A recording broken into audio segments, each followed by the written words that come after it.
మహిమ ఘనత ప్రభావముతో మహిలో వెలసెను నేడు భూమిపై దిగి వచ్చెను మన కొరకు పాపారుడై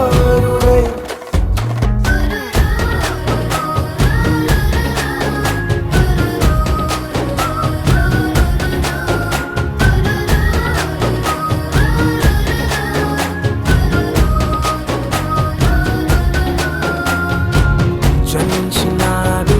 శ్రేయసురాజు బెత్లెహేమందున సర్వోన్నతుడు వెలసినాడు